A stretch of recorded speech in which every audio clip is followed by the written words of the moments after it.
What's up, everyone? Welcome to a special Christmas Day slate, Tournament Tactics.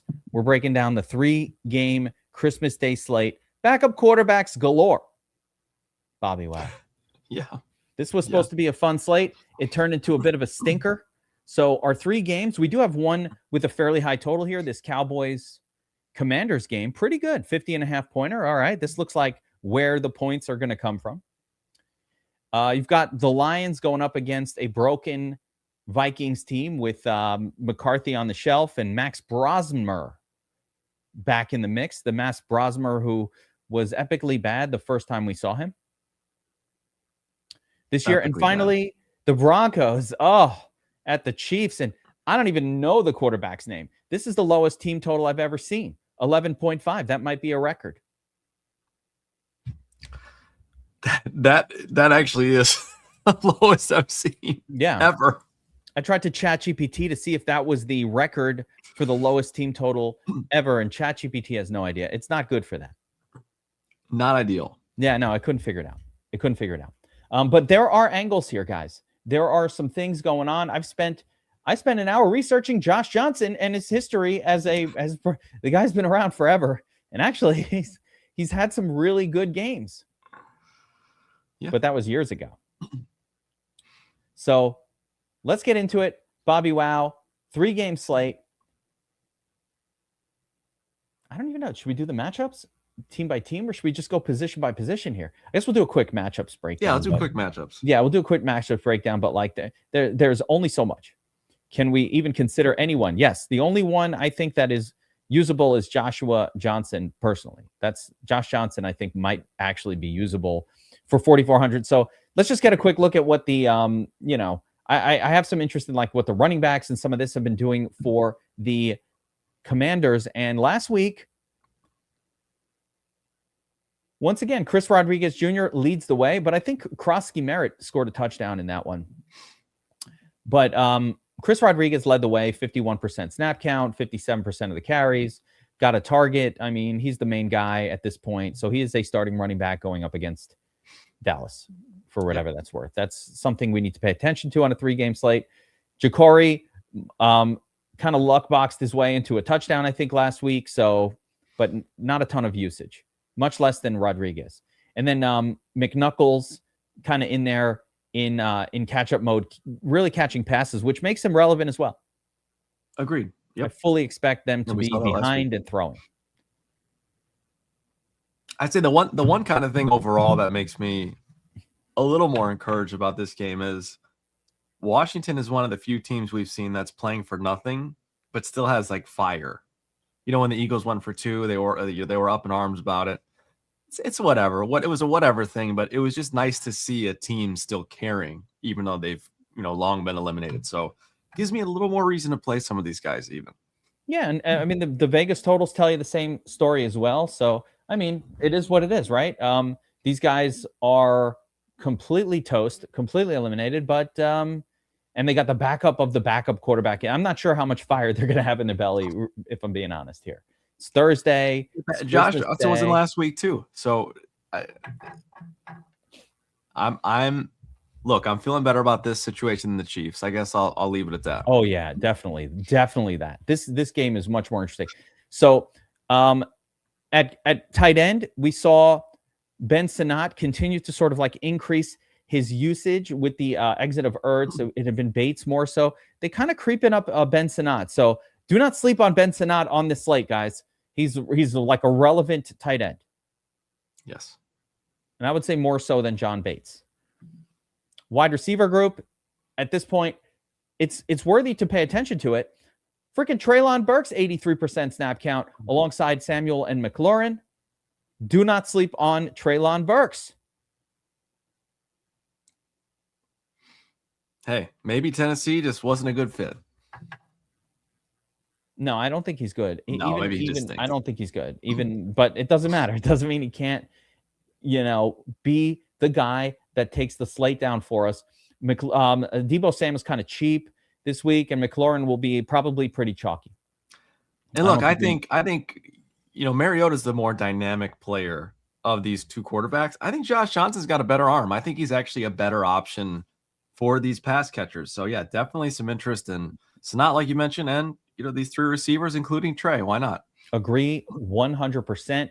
I just want to mention with Josh Johnson, if you go back to 2021, the last time he got meaningful starts, and yes, that is a long time ago, but this dude put up 300 plus yards 2 games in a row. In one of them, he threw for 3 touchdowns, had a 100 plus quarterback rating. So Josh Johnson, in his brief appearances throughout the years, has looked absolutely competent. Yeah, and he's probably gonna sling it here. I mean, it's what he's done. Yeah, this is the offense, the underdog offense of the slate in my mind. This is the one where we want to pluck players. This game has the most chance to be a little more competitive, to push maybe Dak and the Cowboys to do a little bit more. So this is the game on a slate without anything impressive. This is the game. This is it. Don't sleep on these guys. Even Treylon Burks. I'm sure Treylon Burks was probably practicing with Joshua Johnson quite a bit. Practice squad guys for most of the season. There you go. That familiarity with one another, Bobby. Wow. Dallas. Javonte. Great matchup. But it is noteworthy that Malik Davis is getting in the game a little bit. I'm not sure what's going on with that. I'm really not. But Javonte finally has another good matchup ahead of him. It's been a rough group of them, but you can't ask for better than this at home, massively favored. Yep. Or just as a favorite. Yep. Yeah, Malik Davis mixing in as a turd.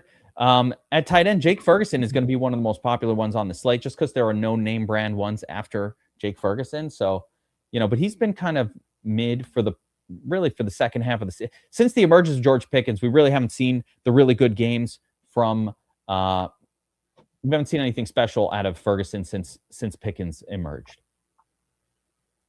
Speaking of that, at wide receiver, Lamb and Pickens continue to dominate the way. It's a back and forth affair. You never know which one's going to get it at this point. So either one can get it done. And for me, the third guy has been Flournoy. He seems to make a big play, especially on these showdowns every week.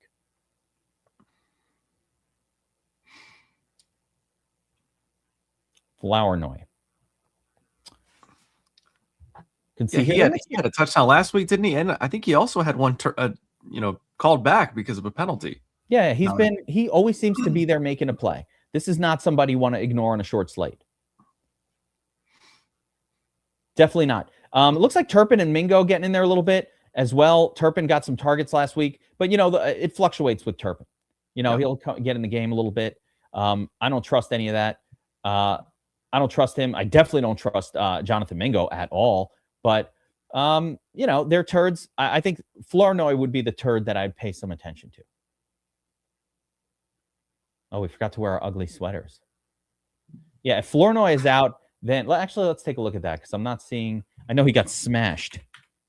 Let's see here. Are we doubtful? I guess if he's out, then we want to kind of take a look at Turpin or whatever. But let's see what they say about Flournoy. Non-participant. Yeah, you know what? That does not bode well. So, buyer beware, I guess. We might not know. If he doesn't practice today, probably not good. Yeah, right. If he's out, I definitely have some more interest in Turpin. Not so much Mingo. Yeah, Mingo again. I mean, again, Mingo is the ultimate super turd, win you $1 million guy that probably is going to fail. Turd pin. All right. Vikings, Detroit matchups. Brosmer. Oh. Jeebus. He was not good his first time out. Of course, he was up against a very good Seattle defense. That was a tough spot for anybody. Do we give him a pass on that, BobbyWow? No. There's really no reason to force a guy like him into your lineup. So no, I don't think we have to. Yeah. Tough spot.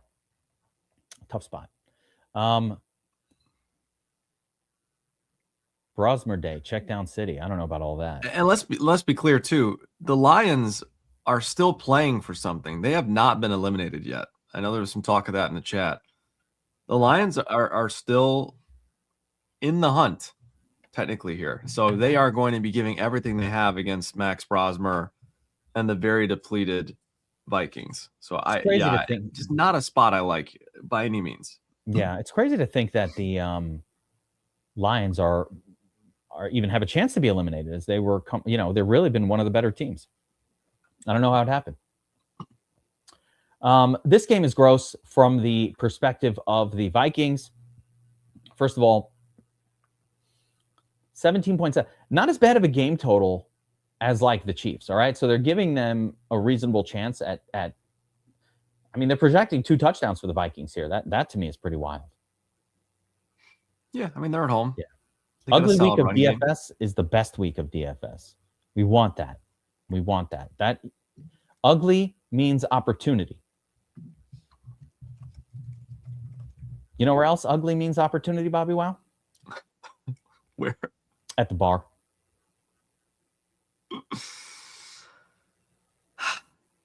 Let's let that settle in for a second. Let that marinate. Yep. Ugly means opportunity. All right, where were we? Yeah, this second game is not as gross on paper as the first one. So let's get into these matchups a little bit. Obviously, Aaron Jones, primary running back. What's his name? Mason Taylor. Jordan Mason got injured. He's gone. They got some backups here. CJ Ham, Xavier Scott. But, for as much as a show can happen on the Aaron Jones show, he's going to get a lot of snaps. Yes. Until he gets hurt. I am served. Merry Christmas, my man. Shout out to the super chat. We'll go beyond that. I will be doing a setup stream later tonight where we'll go through how to get this thing set up. Love it. Yeah. Okay, so continuing on, TJ Hawkinson, getting all the snaps at tight end. You kind of like the idea of a tight end with a backup quarterback, like maybe Brosmer will focus Hawkinson. Is that even possible? And last week, Josh Olivier getting all the targets. I don't think that's going to continue. No, more of a showdown turd type of guy. That's when I'm jumping to playing a 3-gamer. Yeah, 3-game. This is almost like a turd showdown, though, in a lot of ways. But at wide receiver, you got Jefferson, Addison, and Jaron Naylor getting all the snaps. These other guys are not worth considerations. And Justin Jefferson is priced in a spot that makes him mildly interesting for the slate. I have no doubt. As a matter of fact, he might be even more than mildly interesting. You would think, like I said, the rookie would come in and focus on the main guy, right? It's pressure. If you're a rookie quarterback and Justin Jefferson's on the team, you're like, I'm throwing it to him. Yeah, agreed. You would think so. I mean, you would think J.J. McCarthy would have felt the same way, but he did not. So, and look, T.J. Hawkinson, by the way, he is dealing with an injury as well. So that's part of why Josh Olivier got those snaps, some of those extra targets. Hawkinson, I don't think he's practiced yet this season. Also not practicing. This week. There you go. So if this guy doesn't play, man, there's a couple of these. So if this guy doesn't play, then maybe Olivier becomes, I would say Olivier definitely becomes more interesting. Yes, of course. If Hawk is out, yes, 100%. Yeah. The young players want to throw to the tight end. That's what they love to do. And of course, Jefferson, Addison, Naylor in that order, right? Naylor would be the least interesting play for me. But Jefferson and Addison, sure, why not? Like, why wouldn't the rookie throw it to them? And again, their game total is it's not nothing I want to build around, but why wouldn't they want to throw it to the main guy, Justin Jefferson? Yeah. All right. Lions side, Montgomery got the Q tech, but Jahmyr Gibbs effectively handling, we've got like almost like playoff Gibbs here or emergency. We need to make the playoff Gibbs here where they're just going with him pretty much for all of the carries at this point. Montgomery has a Q tag. Let's take a look at Montgomery's Q tag real quick and see what we can figure out about that. Non-participant. Due to an illness, though. What's that? Due to an illness. Which is kind of interesting. Oh. All right, that's nothing I'm worried about. So I guess, yeah, we'll get Montgomery. You have to keep him in mind. If this is a blowout, Montgomery could do his thing. Yeah, but you did see the whole cryptic kind of tweet with him, right? Where tweeted out a picture of his jersey in the Lions locker room. Monty doesn't seem very happy. Well, maybe he's. And I don't know that affects anything. I don't know that changes anything necessarily. But interesting, with the Q tag as well, then the no practice yesterday, just kind of some interesting events happening here. Yeah. Well, he's not getting a lot of touches, that's for sure. But is his contract running out? Is this his last year? Like with Detroit? Maybe that's kind of what he's saying, like saying his goodbyes. I think he's still got another year under contract. I want to say he would be requesting a trade. Yeah. Who's trading for Montgomery? I think he thinks a little too much of himself at that point. Maybe. He's just a backup at this point. Like, there's no one who's like, I need Montgomery to start. No one's thinking. If we've learned anything about the NFL, it's that unless the running back's name is Saquon Barkley, don't pay running backs. Yeah, never pay running backs. No one cares. Oh no, Bijan, pay him. But okay, Bijan maybe as well. He maybe qualifies. No, he definitely does. Bijan. But look at the Super Bowl winners from the last 20 years. How many of those running backs were paid? It's pretty rare. Very rare. Yeah, that's where you spend your money. For Detroit, the absence of Laporta has opened things up at the tight end position, and right now, Shane Zylstra has kind of elevated, I would say, beyond Ferkser to the top guy. He's the guy that they're using on the field the most. Yeah. So there it is. Yep. Not a sexy play, but he'll be there. He'll be the guy. Yeah. Okay. Shane Zylstra, just another name. Keep it in mind. Ferkser, showdown turd. Shane Zylstra, the starting tight end for Detroit, and we've seen random no-name starting tight ends for Detroit in the past. Not saying it's going to happen here, but we have seen where those guys randomly catch 2 touchdowns in a game and they break a slate. You cannot leave that. If you're trying to win a big tournament, that's not something you want to leave unused. Yeah, wide receiver group, not a sexy tight end slate by any means. No, yeah, you can play anywhere. That's what I'm saying. Zylstra's reasonable. All these guys, because outside of Travis Kelce, you effectively haven't heard of any of these other tight ends. They're all a bunch of no names. So it's just like Travis Kelce and a bunch of ne'er-do-wells. Travis Kelce, Jake Ferguson, and then the rest. Yeah, and Ferguson's the other one. And who the hell wants to play Kelce? I would be personally shocked if Kelce's even at that game. Like, Taylor gets on the phone with, like, Irsay, the owner of the Colts, or no, gets on the phone with Andy Reid and is like, listen, it's Christmas. You guys are out of it. Backup tight ends in there. I've got plans in Monaco. Can Travis come with me to play? And Andy Reid's like, all right, fine. No. Andy Reid's like, fuck that. No, motherfucker. He'd be really pissed. But in the end, you don't say no to Taylor Swift. Wide receiver group, BobbyWow. Sounds like you certainly wouldn't. Yeah. Tesla with the touchdown last week. Tesla and a little throwback with Wiz Khalifa. Yeah. Wiz Khalifa shows up out of nowhere for a touchdown. Reminder that anything can happen. Anything can happen. That being said, obviously, Amon-Ra and Jamo are still doing their thing, and they're still the GOATs. On the slate, that the matchup is great. There's no worries at all here. All right, to close it out, we've got the ghost of Kansas City taking on Denver in a nasty 11-point projected total matchup. What the hell? Detroit's Broncos. Did I say Detroit? Denver. Denver's really good. Too much eggnog this morning, BobbyWow. Apparently, yeah. Yeah, I'm understandable though. I'm mixing up names here. You've been pounding eggnogs. Put a little eggnog in your coffee this morning, BobbyWow. You do that instead of the half and half? I do. I just go straight eggnog. If I'm going eggnog, if I'm drinking eggnog, it's just a straight eggnog. Maybe a little nutmeg shaved on top. Put a little booze in there. Nutmeg is bad enough by itself. I'm sorry, eggnog. Maybe I have some eggnog too. Eggnog is bad enough by itself. You don't need booze in there. I've got a bottle of health scare. I've got a bottle of Johnny Walker Black. It's undrinkable, or I think it's the red. What's the shitty one? The red? I think so. Yeah, it's undrinkable. Put it in with some eggnog. You can stomach it. It's much better off just dump down the sink drain.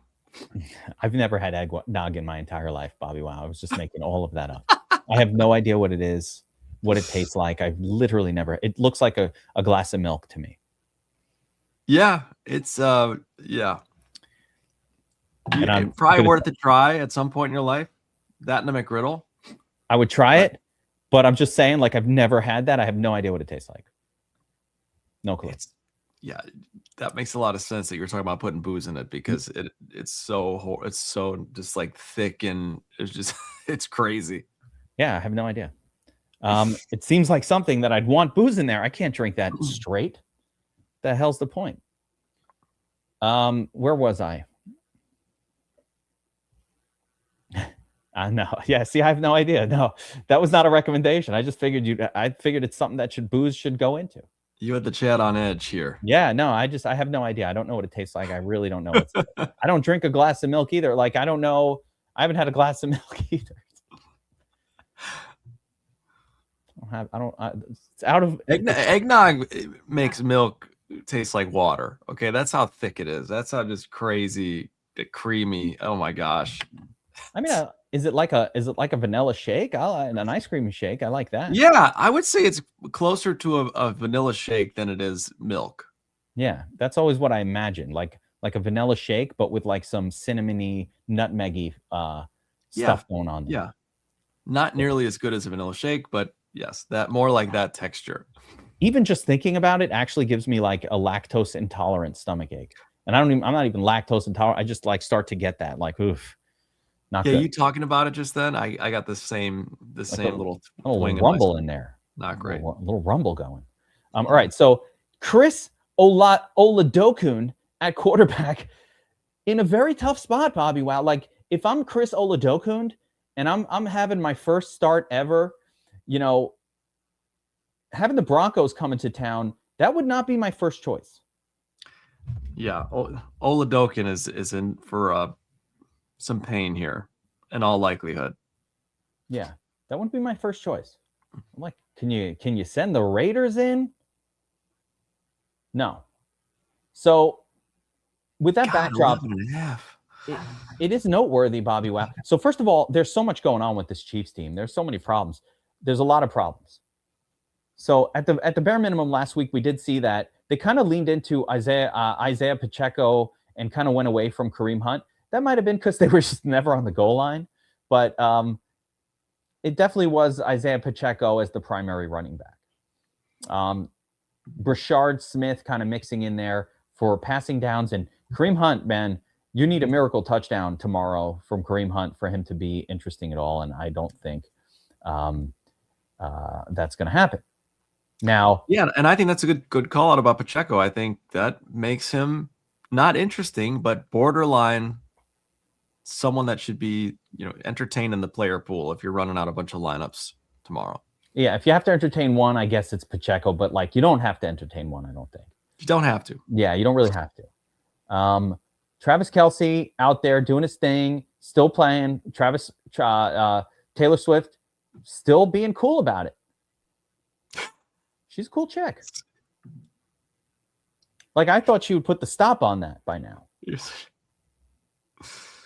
Yeah, maybe. Like, she's like, Travis, just and Kelsey's like, dude, it's my last couple games ever. Let me do my thing. Do we think Travis Kelce will retire in 2 weeks? Who knows, man? I don't think so. You can't go out like this. How do you go out like this? No, This is the ugliest way to go out. Dude, I want to go out as a fucking multi-billionaire, jet setting around the world, and got to churn some babies out. Like, what's the point? Easy for us to say, though. Look, Kelsey's about the legacy. Dude, He's what's about winning. What legacy if you don't churn some babies out? Taylor Swift's like 40 at this point. There's no time to waste. I mean, you're assuming that Taylor Swift wants babies. Dude, get to baby making, bro. What's all that money who's it going to? What are you doing? Build a legacy. What is this nonsense? You can't play football and do all that as well. That's the craziest thing I've ever heard in my life. Every other NFL player in the world does that. You can't do that. You're right.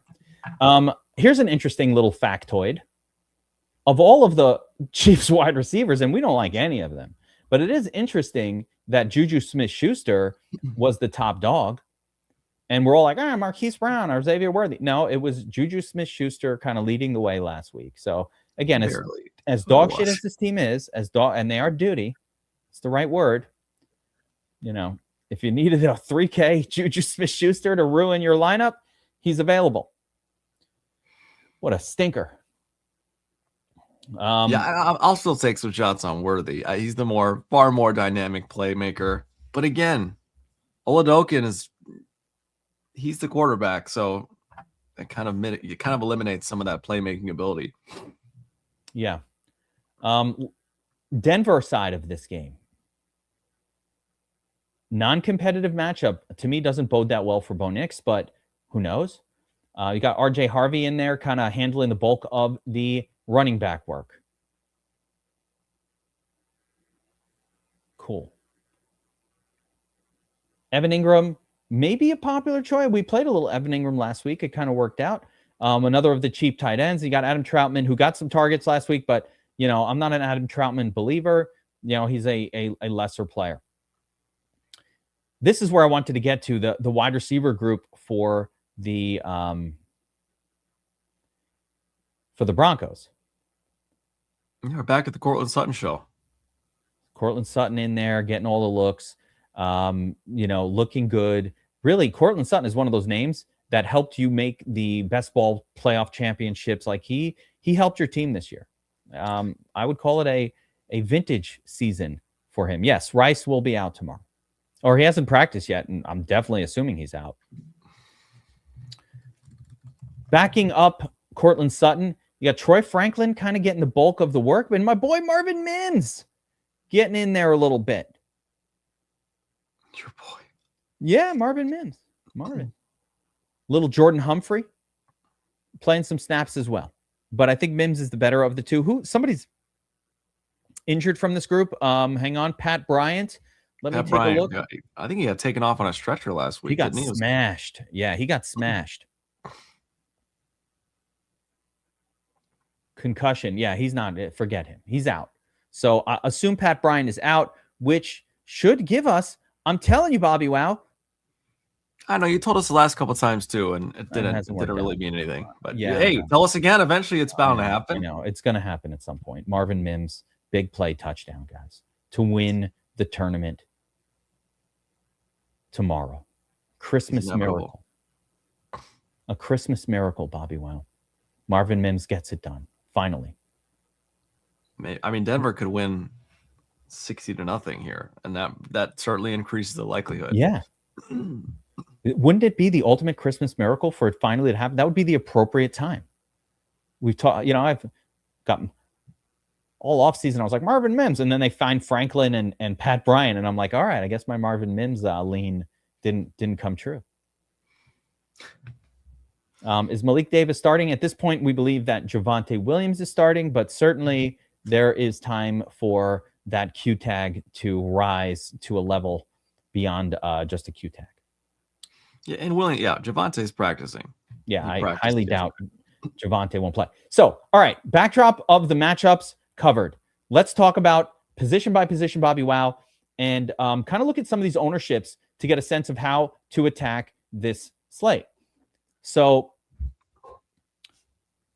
any surprises here? Dak Prescott, far and away the highest owned. The team total's the highest. I get it. More competitive potential matchup than the other two. I get that. I think that's the correct guy. Like Dak, definitely. Yep. I like that game. I do too. Nothing here seems too crazy to me. You know, I will say the prop projection is low, so you know, it makes sense based on props projection. But Jared Goff, you mentioned it last week, and you always hit the nail on the head with Goff. He goes off when you least expect him to. This feels like a spot where everyone sees the DVP number. They're on the road in Minnesota, not a great matchup, but this is a must-win game for the Lions against a banged-up Vikings team. Would it not be the craziest thing if Goff was the highest-scoring QB on the slate? It just feels like this could be that slate where Goff kind of surprises the field. It could happen. I think for that to happen, because I do think I would expect the Lions to, be decent at scoring. Obviously, the Vikings are a very good defense. Correctly, right? They destroyed the Giants. Yeah. They're a good defense. So let's not forget it. I mean, the Giants, Jackson Dart might actually stink, and we can discuss this at another point in time. I know you're not ready to be there yet. Jackson Dart stinks. The Vikings blowing off the Giants is way different than the Lions. Okay, these are two very different teams offensively. For you to blaspheme the day before Christmas is just unacceptable. Think of it like confession. It's unacceptable. I don't even know where to go with that. Naughty list for you because of that. Blasphemous. Dart is awesome. He's been so bad. He's atrocious. Awesome. Yeah, hold on. Greta, what do you think of this blasphemer? Where's Greta? How dare you? There she is. It's Jackson Dart! You chose Jackson Dart! Yeah. Both of those crazy chicks are the arbiter of what's good or bad.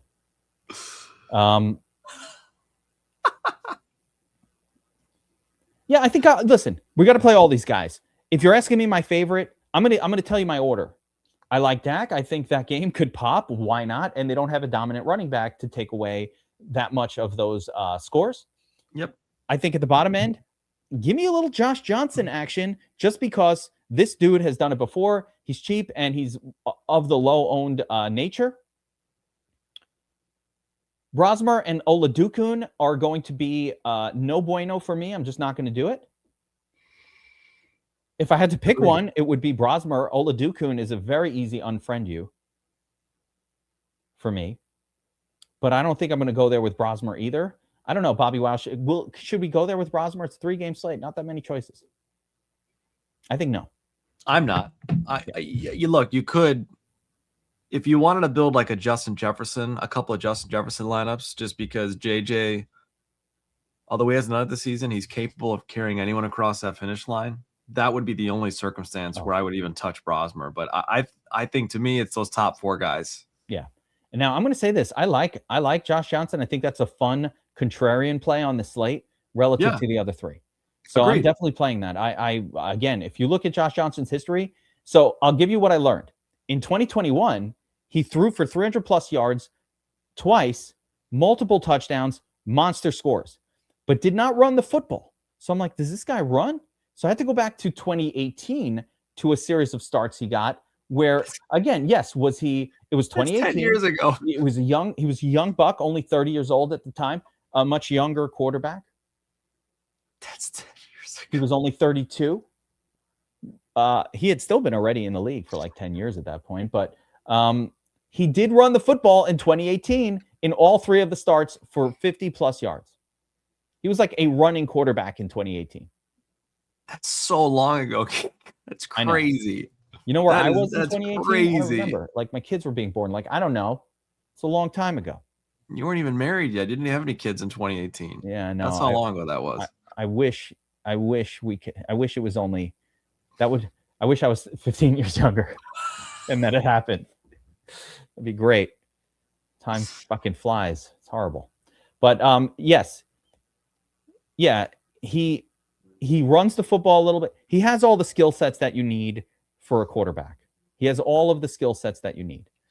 Is he going to put it together here? Listen, the props don't have a lot of faith, but I don't have a lot of faith that Knicks or Goff in defense. I don't have a lot of faith that Knicks or Goff will have any sort of a ceiling game. I think both teams have the ability to sit back and just let it happen.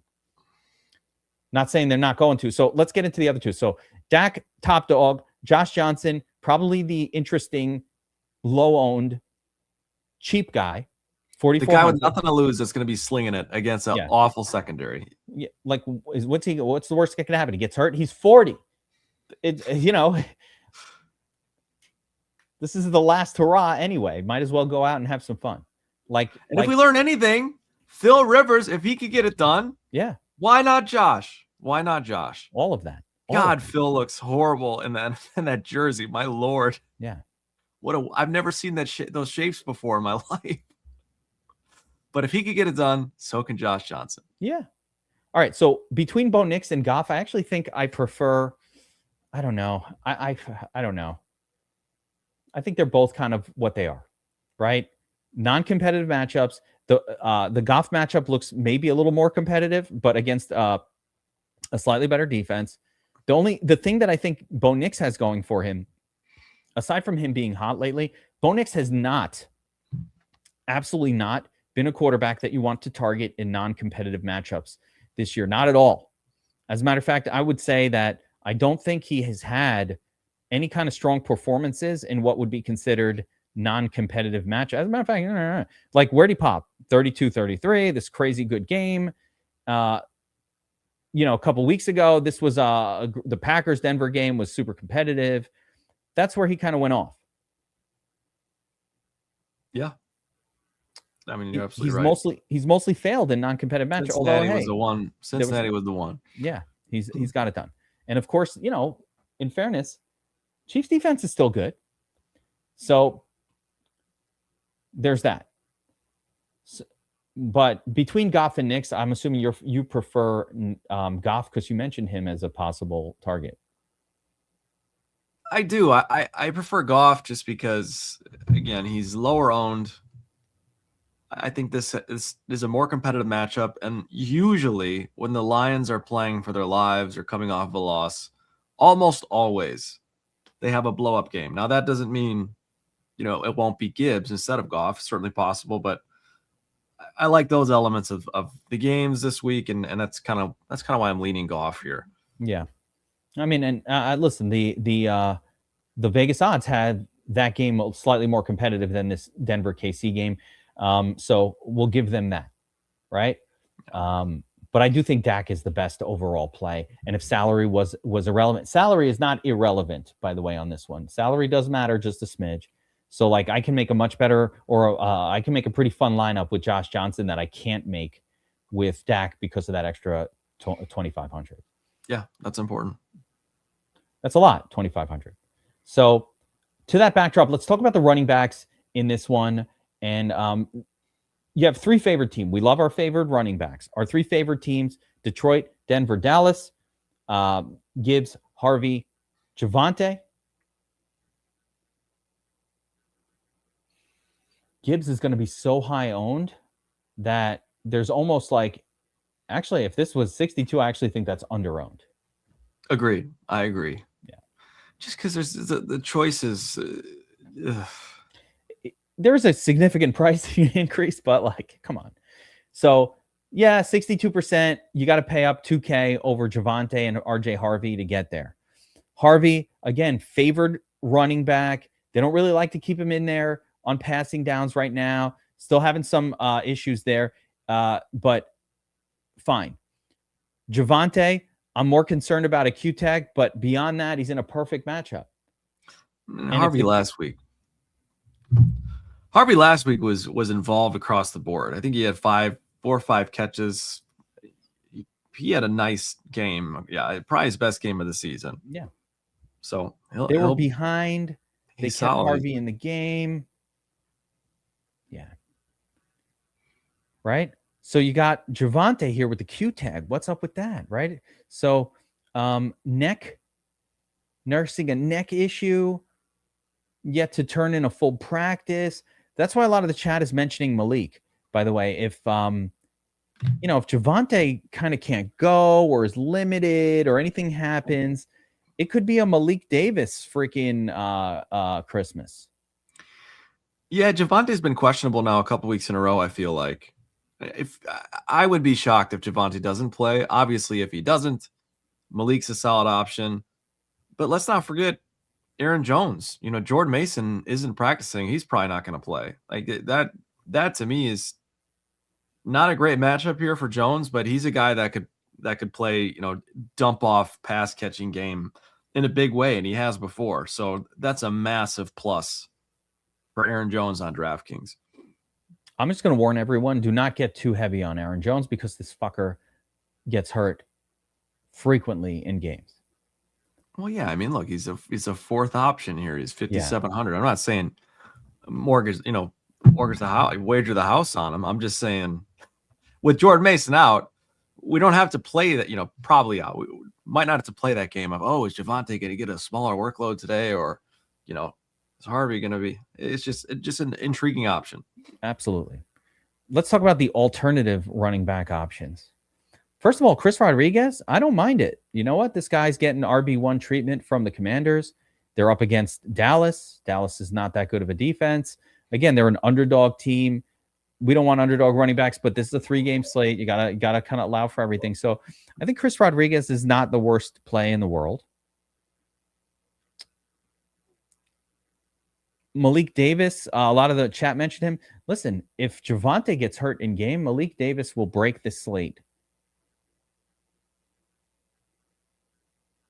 Maybe. Yeah, he could. I mean, he hasn't done anything really, but he's averaging like 2 yards a carry. Nothing great. It doesn't matter. It's the Commanders. If he comes in at this price, Javonte could get hurt. He's got a neck injury he's nursing. What are we trying to really figure out here on a 3-game slate? Like weird shit that helps us win a tournament. Yeah. This is one of those weird shit that can help you win a tournament spots. I think Malik Davis could just randomly come in the game and get 14 carries and a couple of targets and put up a 14 or a 16, like some number that at 4,300 absolutely is by far and away the best. Yeah, it's possible. That's all I'm saying there. So obviously Pacheco too. You mentioned Pacheco, not a great matchup, but got all the run last week. Yeah, it's gross. But yeah, I mean, credit Pacheco, 7 targets, 6 receptions last week. That's the most exciting part about what he did. Yep. So these alt running backs should be in your player pool, as disgusting as they are. Not in your cash lineup, not in your high dollar multiplier. That's not where I'm going with this. But if we're trying to win this insane contest for tomorrow with 300,000 entrants, everybody knows that Jahmyr Gibbs is a good play, and everybody knows about Harvey and Javonte. Everybody knows who the 3 starting running backs are that are favored. We literally saw this the last 2 or 3 game slate, that none of the chalk running. But remember Josh Jacobs? What slate was that, BobbyWow? Was that Saturday? Was that Thanksgiving? Thanksgiving, this past Saturday. Maybe it was this past Saturday. Yeah, that's what it was. This past Saturday, who were the 2? Josh Jacobs was 1. He was like 80% owned. Put up a 4. Was DeAndre Swift? Swift was on it, but there was another pay-up option that looked like the nuts, right? And also didn't really perform. Jonathan Taylor was the other one, I think, maybe. Like, unless I'm confused or misremembering, but it was like Jonathan Taylor and Josh Jacobs, and neither one of them came through. Oh, Saquon Barkley. Or Barkley. He did have a good game. But he did have a good game, yeah. Yeah. But you get it. 80% owned Josh Jacobs. A lot of that was just because, hey, there's no one else to play. Who else are we going to play? Well, the other guys came through. That was where other names that were turds came through, and it was like, man, if you didn't play those guys, you're done. So running back is definitely a spot where you want to get a little different and unique. We know Gibbs, the best play. Fine. RJ Harvey, a very good play. Wonderful. Javonte Williams, great matchup. All good. Yeah, but even to your point, like after Gibbs, there's no one that jumps off the page and screams play me. Like obviously Harvey looked good last week. KC, tough matchup. They're on the road at KC. I know it's the ghost of KC, but Harvey's had far more meh games than good games this season. Javonte, he gets hurt every week. So yeah, I even more reason just to kind of shift things up a little bit if you're rolling out like 100+ lineups for this slate. Yeah. And just you got to be aware of these alt guys. The alt guys, I think Aaron Jones, as you mentioned before, not even that weirdly alt, but just probably playable. And then you have Chris Rodriguez, Pacheco, and again, maybe the injury fill in Malik Davis, insane in the membrane play. Yep. All right, let's shift gear. Wide receiver group. Let's take a look at the ownerships first. All right, so the big dog, CeeDee Lamb, Amon-Ra, George Pickens. That's your trio of pay-up options, and that's who everybody wants to play. I don't see any problem with any of it. Bobby Wow, is there any way to really... I mean, the bettors can't figure it out. So is there any way to figure shit out between Lamb and Pickens? Probably not. I mean, to be as objective as possible, Pickens has really had the superior year by far. Like, to me, my heart wants to say CeeDee Lamb, but the numbers, overall numbers this season say Pickens. So you could go either way. Any given Sunday, though, you never know. There's nothing going on in the Washington secondary that should be able to slow either one of these guys down. But if I had to choose between one of these three guys, it's Amon-Ra all day long. Really? Amon-Ra in a meaningful game. Yes, give me Amon-Ra in a meaningful game as Goff's primary option here at the same price, basically, all day, every day. Okay. Well, I would say in cash, you definitely want Amon-Ra because the other two, you can't figure out which guy it's going to be. Well, yeah, and of course, that's part of it too. The high dollar stuff, right? I don't know.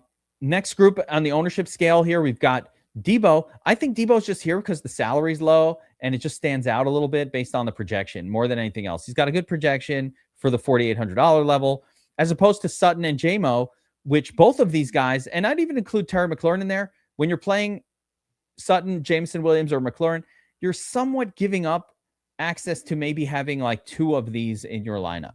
So it's like either you're going to go Lamb, Amon-Ra, or Amon-Ra Pickens. I like the idea of starting lineups with two out of these three. But if you start to play these mid guys, you're not going to be able to, or you're decreasing your chances of being able to afford that. Yep. So that's the downside. We'll do it at the end. Matt, we'll build a lineup at the end here. I already kind of built something that I think was cashy, but we'll do it with Bobby Wow because he's the GOAT. McLaurin, Justin Jefferson. So from here, you got your secondary guys. The ones that interest me are the really low owned ones because this is how you win big tournaments. This whole section down here, the super low owns, right? We're not going to win our tournament based on Lamb and Amon-Ra. We can win our individual matchup if we guess correct, but that's not going to take down a tournament for us. Got to guess right on the bottom zone. But Bobby, wow, so far here, does anybody kind of stand out to you as like, man, that guy's a little lower owned or higher owned than I would like him to be? Take me through it. Not necessarily. I think you've got some intriguing names down here, like Cortland Sutton, for example. Maybe feels a little bit lower owned than I would have expected, given a relatively middle price point at 6K. I think you could probably say the same. For Justin Jefferson, as gross as he is. Like, man, earlier this season, he was stinking and he was still getting like 50-60% ownership on slates like this one. Now he's finally down to a level where we could say, you know what? I'm okay taking some risks on JJ here. He's not chalky by any means. He's 25%. That's more in the comfortability zone for me where, okay, he's probably going to stink still. Brosmer probably can't get it to him, but I'd much prefer taking a shot on him at 25% ownership versus 60.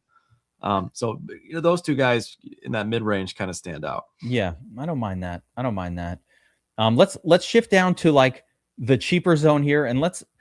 What I want to figure out with you right now is which of these turds is going to win somebody $1 million tomorrow. You are experienced in winning that amount of money, so you're the best person to ask this kind of a question. Actually, I'm going to stop it right there and mention before we get into the turds and who's going to win you $1 million. The big promotion at DFS Army this week. Brady knew Santa 25. We put a 20% off on every DFS Army subscription that we have, no matter which one it is. Seasonal, the full season of NFL, 12 months. VIP, which you can upgrade your NFL only to VIP. Whatever you want to do. New users as well. 20% off VIP. That'll take $20 off the monthly price. Best deal in town to be part of this awesome community. It's big time. DFSArmy.com, code Santa25. This goes through Friday, right? We're getting it right through Friday. So this is a Christmas special flash sale. Get on it. Get on it. If you've been thinking about it, get in here. Tijuana Madman knows. All sports. All right, BobbyWow. Turd that will deliver Christmas cheer tomorrow. Is it Treylon Burks? It might be. It might be Burks. It might be Burks. Burks is one of the more interesting guys here. You mentioned the last couple of weeks, he's kind of seen his trajectory on the rise. Josh Johnson, a guy that is going to sling it a little bit, and still low ownership and one of the cheapest guys in the slate. So he checks a lot of those turd boxes. Yeah, sub 10% owned. I'm about it. How about Tesla? Yeah, he's he caught a touchdown last week. He's certainly in play, but Wiz Khalifa mixing in at WR3 as well. So it's Treylon Burks. The nice thing about Treylon Burks is at least he's going to play the bulk of the snaps. Yeah. Tesla is him and Wiz Khalifa are they're 30% snap guys probably at the end of the day. That makes it a little tougher for them to get it done, but they certainly can. We talked about the Cowboys players. Flournoy, if he plays, intriguing. Had a touchdown catch last week. Could have had 2, but it was taken back by a penalty. And then if he's out, I think Turpin's really interesting here at 3,500. You got to get some Turpin in your lineups as well, especially if Flournoy doesn't play. I'm for it. I'd even, and all of those guys, right? That does seem to be the group that I would focus on. I'll just like other names that I'll have a couple of shares of, and I don't like it. We don't know about Flournoy. I'm guessing he won't play. Actually, I'm guessing he won't, but we'll see. But Juju Smith-Schuster was out there for a lot of snaps, and just a 3K. Yeah. I'm not saying he could do anything, BobbyWow, except like 5 receptions, 35 yards. That might be enough. 4 catches. He would be the cheapest viable to me. Yeah. Like I don't think his odds of outscoring the guys we mentioned earlier with Burks, Turpin, I don't think they're very high, but he's the cheapest viable guy, and he's, like you said, he's at least on the field. Yeah. And then Treylon Burks seems like the guy that can win you the money tomorrow. I really prefer that game to the other ones. Mims and Burks are going to be my 2 top choices of the turd group. I like it. The sub 4K. It's going to be Burks and Mims for me. If I needed Mary to Mims just pick 2. Geek. What's that?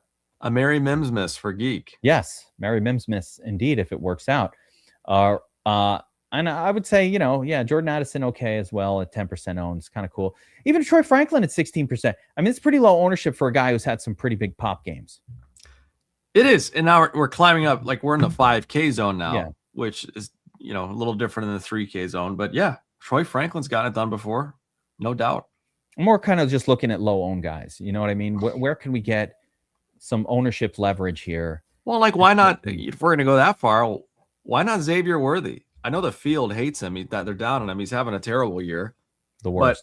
But of all the Chiefs guys on the field, he's the superior talent to me of all those of Juju and aging Hollywood Brown. Oh, why not? Why not? I know. We've already talked about playing Juju. I guess he's way cheaper. For 3K, I can accept it. For 5K, I cannot. Can that quarterback produce a 20-point game from any wide receiver? Probably not. Probably not. But again, Worthy a guy that has the speed to break a big play, and that's really what you're looking for in this range. Am I going to go to it a lot? No, but Worthy at 6%. For a guy he's effectively the WR1. I mean, he is the WR1 at this point. I'm certainly not planning to have a lot more than 6%, but yes, I'll have a little bit like that amount or less. But like, let me put it like this: from a game perspective, just like wipe out everything else, this team is the one I want the least from. Oh, for sure. The least.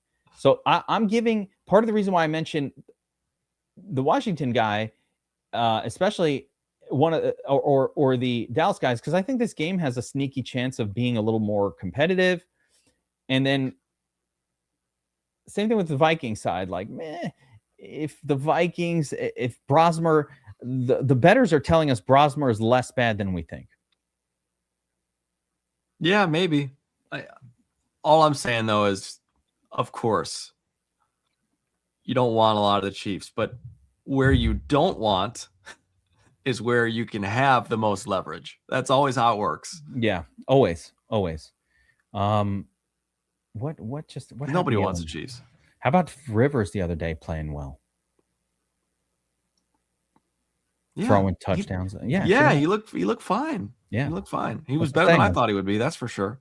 And it was because, we're talking about that and like trying to figure out what could be, but we were burdened by what had been with him because he looked so bad at Seattle, or he looked so bad the week before. Looked a little better out there. All right, tight end group here, sorted by ownerships. Ferguson, the top owned, probably more. Listen, if you have the salary, I think Ferguson's great. I just kind of think that's fine. What are you chuckling about? I just can't believe you always find a way to work it in. I do, because it's very football. Unburdened. It's very football related. Oh, man. Zach's mom is a smoke show, by the way. And that too, yeah. There we go. Of course, he's gonna work the chat knows about it. Have you seen her? She's from Utah. No, I have not. From Utah. I think they're from Utah, like Salt Lake City people. Didn't he play for BYU?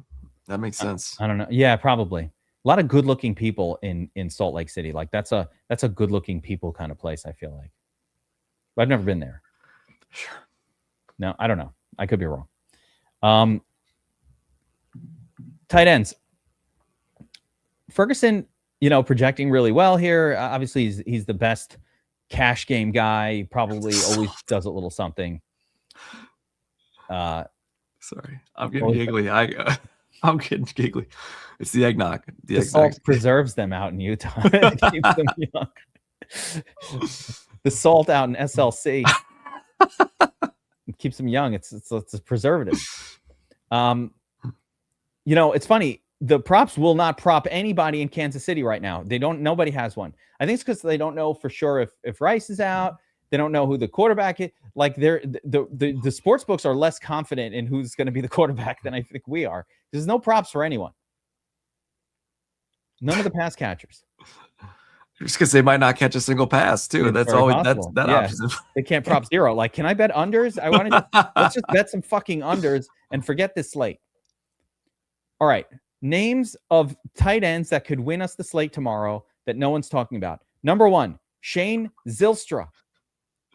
$2,600 Detroit tight end. These motherfuckers win you tournaments.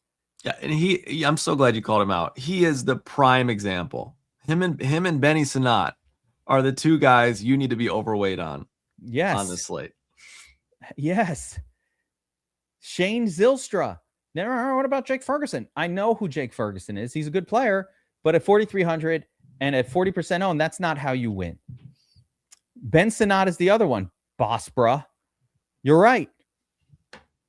Ben Sinat, increasing snaps week to week, 2,600, playing with the backup quarterback. All of those good things going on there. So these two spots, interesting for me. Zylstra and Sinat. Obviously, the chalk Ferguson, fine. Evan Ingram, name recognition guy. Chalky Ingram. Sweet Lord. No. It's not chalky, but 20% is still kind of chalky on this slate. Yeah, no. And then Hawkinson with that Q tag looming large. But I don't mind Hawkinson there either at that price. Bates has been losing snaps to Sinat. That's kind of why I'm leaning that way. But Bates can get it done too. Going to have to mix through all these garbage turds also. So gross. Sinat is a guy that we've been hearing about for years now. They drafted him as a pass catcher. He's a legitimate pass catching stud. He's got the chops. But Zach Ertz just kind of kept doing his thing for the last couple of years, and we've yet to see Sinat prove himself. But this is his chance. Like, this is it. Go back to the matchup pool. Let's just remind ourselves. Sano. Where is he? 68% of the snaps last week, right? People are saying not a 2 tight end slate. I'd beg to differ a little bit. I think maybe one of the best ways to get different on the slate is a double tight end because you have spots that can get you legitimate points, like a decent floor at 2,500 to 3K. And at wide receiver, you certainly don't have that. And you want to be able to afford, like we talked about, you need 2 studs at wide receiver. You can't do that unless you pay for Juju or 2 of these tight ends. We'll have to work the affordability portion of this. When we make that cash lineup, I'm kind of curious to see if double tight end helps at all. Again, it all comes down It all comes down to where what the money says here. Salary, and that's right. Your Josh Johnson lineup might not need that, but maybe a Dak lineup would need it.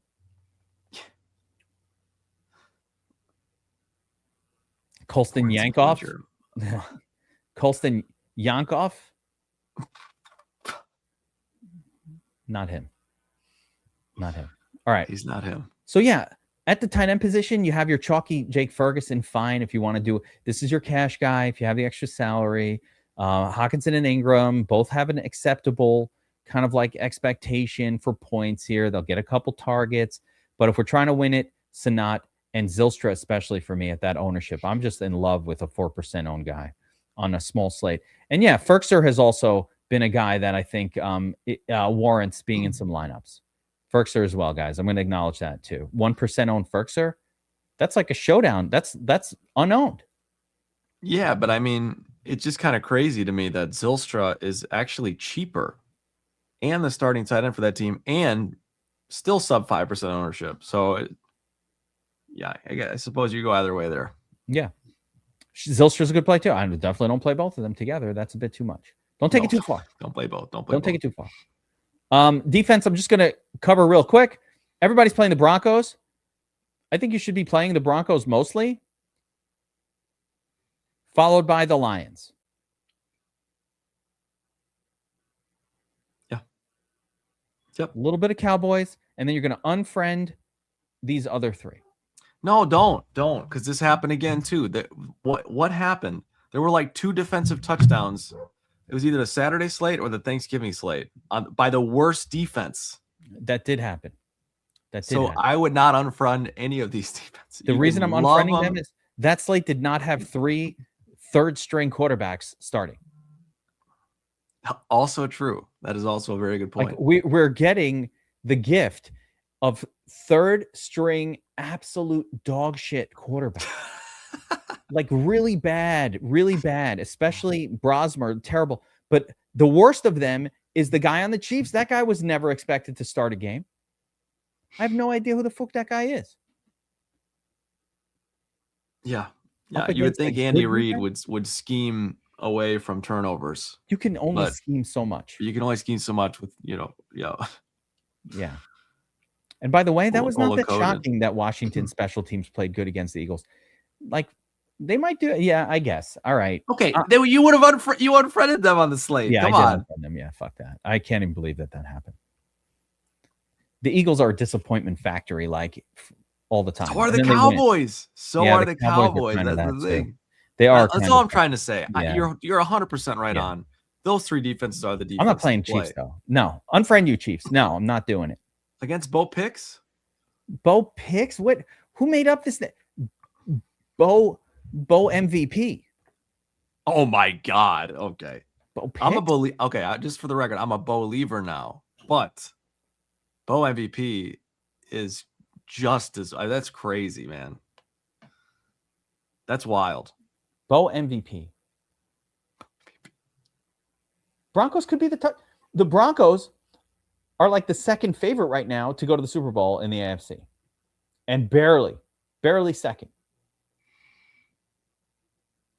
Yeah, they just got whooped up by the Jags. So I don't know. I'm not again, the Jags are fine. They're good. Are the Jags the favorite? Jags are on the list. I'm having a hard time getting there with the Jags, but there's nothing for me to say at this point. They've proven they're not pretenders, but it's just so weird for me to see the Jaguars playing so well. Liam Cohen truly is a magician. We got to accept it. Yep. You know, you got to be stubborn. We got to be unburdened by what has been, and we got to accept what's going on with that team right now. So, yeah, I mean, the Broncos, though, are such a good play above all. Yes, 100%. Yes. Because it's an actual good defense as well. Like the other defenses, I'd say the Lions are decent, but they're much better at home than on the road. And then the Cowboys defense is not good. But they're going up against. But they're playing Josh Johnson, who was he hasn't played since 2001. Almost born the same year as Phillip Rivers. Yeah, old guys. All right, let's go and see if we can put together sort of what I call a generic cash lineup. First, I'm going to use the assistance of the Dominuch. I think these right around Christmas, it just makes sense. So the baseline, not using the props, would be something like Dak, Javonte, Aaron Jones. Interesting. Amon-Ra, Debo, Burks, Gibbs, Evan Ingram, Broncos defense. Fine. Spends the whole salary. We go to props. Let's see what that looks like. Some of these guys don't actually have props right now. So pretty similar, except in this one, Dak to George Pickens. You still have that same Jahmyr Gibbs, Aaron Jones combination. Got rid of Javonte. Goes right back to Debo. That's right, punk. Cortland Sutton, Pickens, Ferguson. So double stack, a natural, unforced double stack with Pickens, Ferguson. I don't know that this would be my cash game, though. So, BobbyWow, let's see if you and I can do this together. So, first of all, our must play. Is Amon-Ra a must play in cash? You probably need two of those guys. Yeah. Gibbs and Amon-Ra, right? This gets rid of the decision between Pickens and Lamb. It's like, no, let's just play Amon-Ra. Again, this tag, you said this is an illness, right? This is nothing I need to be. Oh, knee. Ugh. Dude, if these guys don't play, I mean, I hope people are around tomorrow. Tomorrow's a time to be with family, but there's a lot of Q tags here that I need to figure out. We might even make some swaps. Yeah, Amon-Ra is he's more of a tournament, the tournament guy for me. All right. So I think you start with Gibbs. Okay. So who's our second lockdown running back for cash games? You're waiting to get Josh Johnson in a quarterback. I see what you're doing here. No. I think it's Dak. I think Dak is your cash game quarterback. Okay. I think that's your guy. I do like Josh Johnson though, but I think Dak is your cash game guy. Fine. Gibbs, Dak. I don't know. Tight end group. Cash is not easy on this slate. The cash is never easy. Broncos. Yeah, play Broncos defense. And then why not Harvey? Why not Harvey at this point? Okay. Slap some Harvey in there. Fine. 5K left. Got tight ends, flex, all the other spots. Let's see here. Let me look at the Dom station and just give a little sort of Rooney by fantasy points per dollar at wide receiver. Right? Debo is probably the cheap guy in that blow up game, little game stack. Yeah, it definitely likes Debo for the price. I think we're talking cash, right? Debo's the cash guy, I think. Obvious. So? Yeah. Who else are you going to play? No one here. Sub 5K. You almost have to go down and just like take a like Treylon Burks. I actually don't mind Treylon Burks. Something like that, and even in cash. Like if I'm going to go, I think you should have a 3K turd in your cash line, and that's your guy. You go to tight end. At tight end, do you want to force Ferguson? See, this is where I would double tight end instead of Burks. You could go like a Ferguson and then a Zylstra or something. Let's put Zylstra instead of punting with Burks. Well, I can come off of this, right? So if we didn't punt with Burks, let's say you went Zylstra, both of the cheap guys, and Sanat. Or Sanat, yeah. Fergie or Sanat. I mean, Fergie's cheap, man. Is he? He's 4,300. He's pretty dang cheap. I mean, this dude's just not doing it, though. I mean, he's been so bad, but if you're not going to stack Dak with one of those two other guys, you almost have to have Fergie in there. I think we will stack him with those two other guys. So, all right. It's okay. Here you go. All right. So if you play Ferguson, that it sells itself here. if you play Ferguson, you kind of have to do like a Pickens, Sutton finished it. Oh no, it didn't fit. I thought it was going to perfectly fit. You could drop down from Harvey if you wanted to, and go with a different running back, like a You Javonte. could go like Aaron Jones. Aaron Jones. Yeah, would probably be my choice. So Aaron Jones was popping and so on. I don't like it. I hate this Q tag, but you get Aaron Jones in there. So now you can make an Amon-Ra, Lamb, or Pickens decision. If this is a Prescott, you probably want to go like Lamb, but Pickens would be okay here. And then, JMO, Justin Jefferson, Cortland Sutton, a few different options. Yeah, the guys are all in play. Or go up to Lamb, and that can combo with Cortland Sutton. 100 left. Do I love this? No. I want to show one more thing. If we went down and just double punted. Yeah, I think Sutton's probably your cashy. Yeah, there you go. He's probably your cashy wide receiver, I think. I'd say that's reasonable. But if we created this extra salary, here's where we can make a choice to either kind of like go a little better at running back, maybe get Javonte going or RJ Harvey. And also it gets you another, like what I'd really like to do is have like Amon-Ra in the lineup. How do you get to Amon-Ra in cash? Go down here, 1,800. Oh no. Yeah, So close. I don't know that you need to force Amon-Ra and Gibbs in there. Too much? Well, it does lock down that whole team. It does, which for better or for worse. In cash, you don't really want to lock down, right? I don't want to lock down a team like that. How about team that? That's been struggling. Dak, Pickens, Amon-Ra, Debo. It works. I take yours. Yeah, I don't love this. I don't love the slate for cash, but I do like this double punt tight end concept. Yeah, that's kind of what I was saying earlier. Is with the double tight end, it does open up enough. Yeah, Drew Sadie says, if you go to Chris Rodriguez over one of these guys, then you could do a little more as well. Here, this gets me Lamb with Amon-Ra and Debo, or we can come off of Debo. And so there's a lot of ways to build this. Definitely a lot of different approaches. As always, there's always that. So that's nothing new. But if we wanted to like go Cortland Sutton or a little more, or even Terry McLaurin, like a little more middling with the build, I can get to maybe something even more exciting like that. And again, here back to RJ Harvey. So Dak, Gibbs, Harvey, McLaurin, Pickens, Sutton, just like a nice middle of the road, cashy looking lineup. I like that. And then I just want to show this. If you play Josh Johnson, you've already got your two pieces in there. You got Sanat and McLaurin.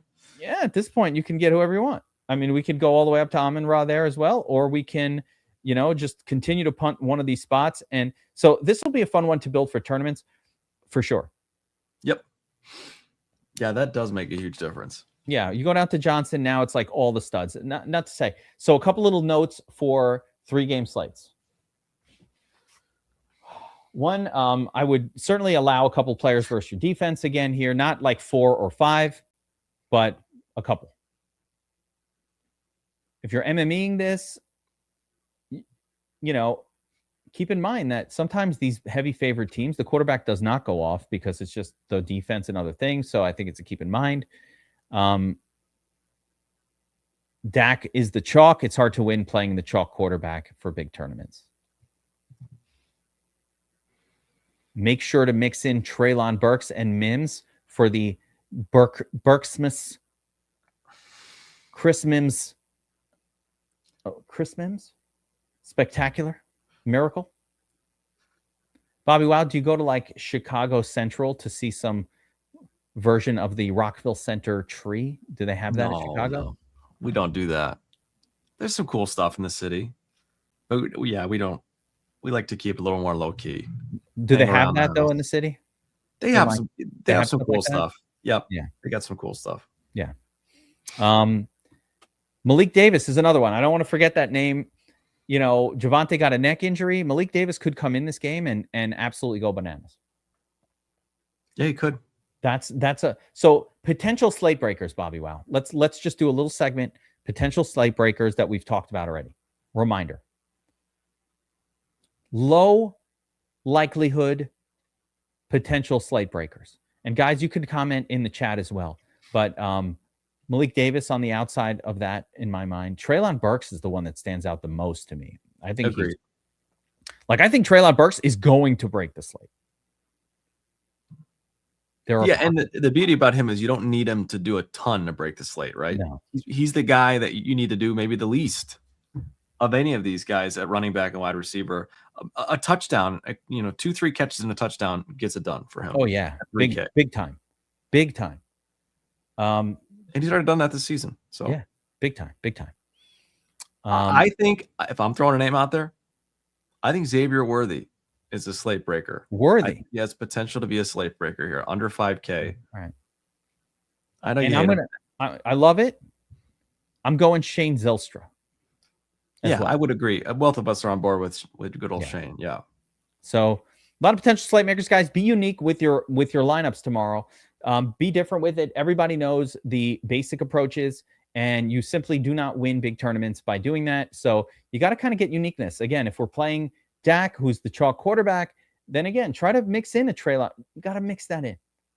Get something weird. Get a Shane Zylstra in there. Get a Xavier Worthy. No one's playing it in a lineup. Do something in there that when that person scores, instead of being miserable and taking it out on your family during Christmas celebrations, you're going to be excited and happy. Oh, Mim scored. Oh, low on turd. No, I played him.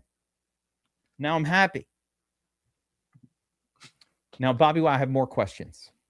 This is not DFS related. What do you guys do? Like, what kind of meal do you prepare for Christmas? And is it a Christmas Eve, Christmas Day, or do you double down for both? Like, we double down. Extend it. Yeah. You're an extender. You gotta get as much out of Christmas as possible, man. Yeah, we knew it. Big time Christmas Eve. Got the Christmas pajamas. Gotta have the Christmas pajamas. And jammies. The kids come down, opening the presents. Are you wearing the pajamas Christmas Eve as well? Yeah, why not? I mean, how often are you wearing Christmas pajamas outside of Christmas week? Fair. Do people come to your house? Are you going somewhere? Are you making a prime rib roast by any chance? No prime rib roast. Not but that. We are, making a ton of food. We do Christmas Eve. We'll have a big feast tonight. Nice charcuterie board going on tonight. It was going to be awesome, man. It's going to be good. Not the most conventional, I guess, Christmas meal, but plenty of turkey.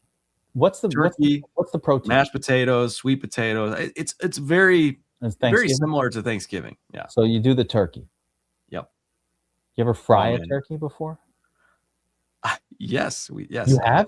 Well, I haven't personally, but my family has. Yeah. Oh, it's amazing. I always wanted to try a fried turkey. It's good stuff, man. Yeah. But yeah, just a lot of hanging time, a lot of family time, I don't know if you heard of Jackbox games where you like all log on your phone and you play together. If you've never heard of Jackbox games at a family event, check that out. It's fun. It's a blast. I have no idea what that is. Just a lot of football and gaming and just family time. So it's going to be a really good couple of days. What about you though? What are the big Christmas traditions for you? Listen, I like a prime rib roast. That's what we do around here. Okay, that's it. That's the thing. Props to ShopRite for putting that shit on sale every year, right? Christmas week. You know what I mean?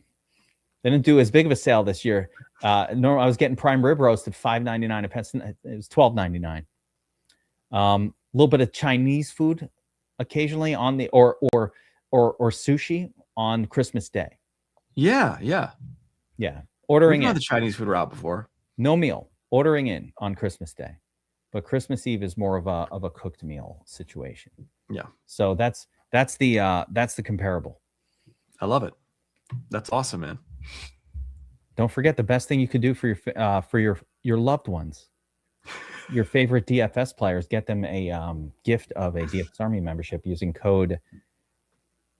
Using code Santa25, and that's right. Christmas isn't as special without arbitrage betting. It helps you pay for all those gifts. Arbitrage betting over at Sharp app. Just ARB on Christmas. Sharp.app/geek. 7-day free trial of Sharp app. You can check out ARB and take back all the money you spent on the gifts. A lot of kids are getting gifts this year because of Sharp app and the ARB tool. Yep. A lot of kids. John Marchese's kids and grandkids are having the best Christmas ever this year because of the Sharp app arbitrage betting tool where you always win. I love it.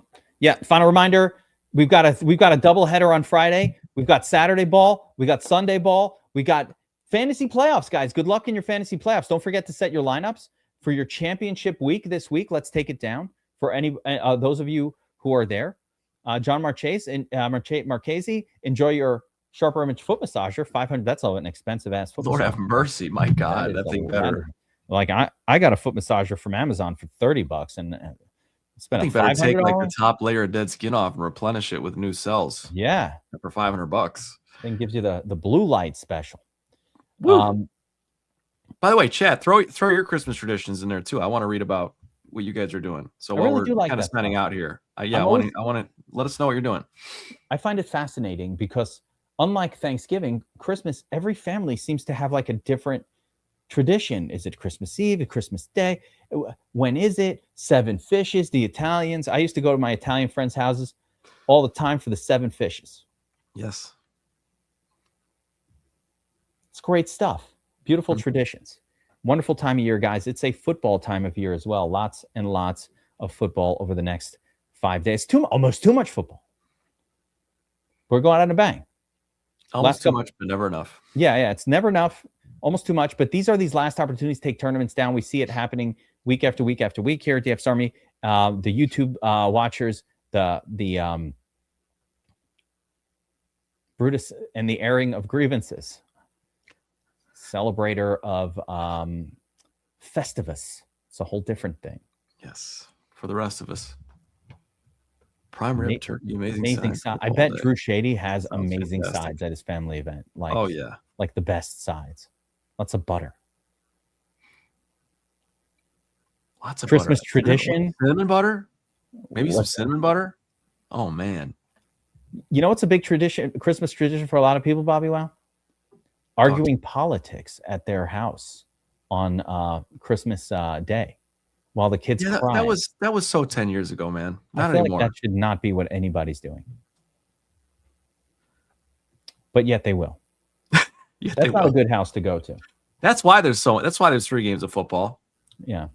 Push us away. Push us more toward my family, and football. My Christmas wish for everybody watching is that when that conversation sparks up and their uncle starts saying some shit or their whatever, or their crazy aunt, watch the game. Don't even be involved in it. Like, hey, what do you think? And you're like, dude, I'm watching the game. And as you would say, just remind yourself, you don't have to be burdened by what has been. Yeah. Imagine what can be unburdened by what has been. There we go. Drew got it. Drew. Yeah, he knows. Yes. He knows. All right, guys, let's wrap it up here. That we went way longer because we're chit-chatting about nonsense. We're chit-chatting here. Yeah. Gosh darn it. It goes longer. People see the hour and a half video and I'm not watching that shit. It's too long. No, you only had to watch 45 minutes of it. I'm so hungry. Look at that. Sounds brisket, barbecue beans, cheddar jalapeno sauce. Holy mercy. Yeah, that sounds amazing, guys. I'm getting hungry. Richard Sanchez is definitely like somewhere in the South. He's doing it right. Yeah. Wherever he is, he's doing it right. He's like from Mississippi, some southern place, eating southern food. Who the locks? Merry Christmas to you as well, John, and everybody. We need an AI at the end of the show to just like break it down into like a 5-minute like read. Cut through the chit chatter. Yeah. These 2 idiots talked about nonsense for 45 minutes and then they said play Treylon Burks. Oh, thank you, AI, for that. All right, guys. Merry Christmas to everybody. Merry Christmas to you, BobbyWow. You like how the AI was like, these 2 idiots? Like, how did it come up with that? You're not supposed to have opinions, AI? Seriously, Merry Christmas to all the families. We appreciate you guys all year long. Enjoy the time. Enjoy the time tomorrow. Don't put too much money on the slate. Make it fun. Do the pocket minis. I don't want to see anybody stressed out over DFS. Not this week. No, Not this week. No, not this week. We'll save maybe it next week. Save it for the playoffs. I got my DraftKings account revitalized last week with that little mini max 5th placer. It's like John Marchese's foot massager. Yeah. Refreshed and revitalized, baby. Ready to rock. The feet are revitalized. I need that $500 foot massage. Can you give me a gift of a $500 foot massage? I want to know what that does. Does it also give you a pedicure? We're on the rails. And ask you questions like in a Korean accent, like at the pedicure place. What is that? Never been to a pedicure place? No. Have you? No. Oh, okay. No. Okay. I've heard. I've seen it on shows. All right, guys. I'll say it again. Good luck this weekend, and everyone. Good luck tomorrow. We'll be back on Friday, Tournament Tactics. I'm going to try to jump on and do a best ball playoff preview as well, where I'm just going to get into a little bit of the strategy of it and explain how best ball playoffs really works and what you need to do. I'm really trying to get that going for later today. So we'll try that. And if you guys are around and you want this, I will be doing a live stream Dom Station setup for DFS Army subscribers later on today for the 3-game slate, just kind of showing how I set it up. So that's going to do it for this one. Good luck tomorrow. DFS Army members, like I said, in the DFS Army Discord, I will post a link where I'll go live and set up my set up the Dom Station, kind of just the basic settings for a 3-game slate without getting too deep into the player pools. But I will be forcing Treylon Burks and Marvin Mims into some lineups. Let's go. Take care, everybody. We'll see you on Friday.